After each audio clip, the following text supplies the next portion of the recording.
बिना खरारे बिना तेल रे आउ बिना मसला रे आज मु आपन सहित आंबर गोटे बढ़िया आचार रेसिपी बनैबी जहाँ कि आप बनईकि पूरा 6 मास पर्यंत खाई पारे जदि फ्रिज रे रखिए ताहले वर्ष पर्यंत भी खराब हेनी। चलते ताहले जय माता दी कहीकि भिडियोटी को स्टार्ट करवा। एठी देखंतु मु भल भाव आंब को धोईकी पोछिकी रखी या आमे कोरी नबा स्लाइसर साहाय्य कोरिबा ए भलिया। आउ जदि आपनक पाखरे स्लाइसर नहीं आप पूरा छोट छोट कर भी काटी पारिबे पूरा पतला पतला करके किंतु काटिबा पई पड़िबो। देखंतु याको आमे साइड रे रखी नबा।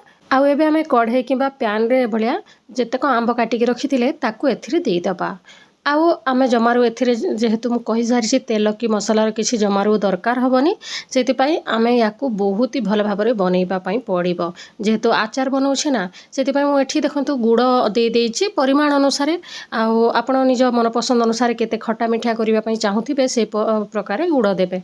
आ मु एठी गोटे कप रु अधिका टिके गुड़ देइछि। तापरे आमे बसई नबा जे पर्यंत कि गुड़ भल भाबरे मेल्ट न हो जाइछि आंब टिके सिझी न जाइछि। देखंतु गुड़ भल भाबरे पूरा मेल्ट हे आसिलानी धीरे धीरे आंब भी 50% खंडे सिझी बेसी भी सिझिनी। आउ आमे याको पूरा लो फ्लेम करिकि ही सिझेइबा जे पर्यंत आंबटा भल भाबरे गुड़ सहित मिक्स हे जिवो। तापरे एबे आमे किछि मसला गोटा मसला गुडा किछि ऐड करिबा जेमिति कि मु टिके कळा जीरा दे देइछि। तापरे टिके मेथी सोप एटा सब गोटा गोटा दबा ता द्वारा गोटे गोटे चोबई हेले बहुत ही टेस्टी लागि थाए। थरे भलिया बनैकि देखिबे। तापरे मु स्वाद अनुसार लूण मध्ये अल्प टिके पकई देइछि। तापरे हळदी गुंड आ लंका गुंड टिके देइ दबा सुंदर कलर आसीबो हमर आचार रे सेति पई। एबे आमे भल भाबरे याकू मिक्स करि नबा।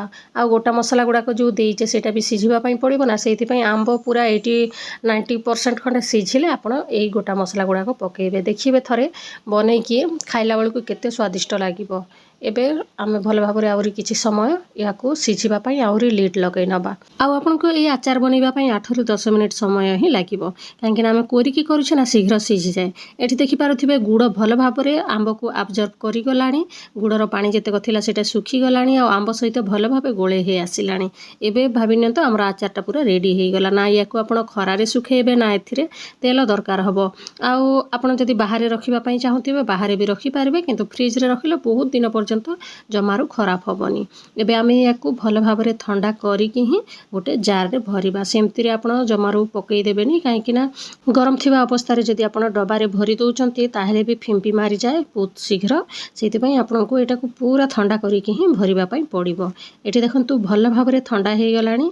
एबे आमे गोटे याकू काच जार रे भरिबा। जदि काच जार अछि भरिबे न हले प्लास्टिक जार रे भरिले भी किछि असुविधा नै किंतु काच रे जेतु आचार गुडा को काच रे बहुत भल भाबरे रही था जेते दिन अधिका भी रखि पारिबे आपण किछि असुविधा नै।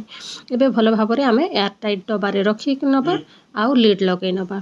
आशा करूछि ए भले आचार बनेकि आपण माने घरे थिया निहाती रखिबे आउ रोटी किंबा गरम भात सबुथरे खाई पारिबे साइड डिश भाबरे।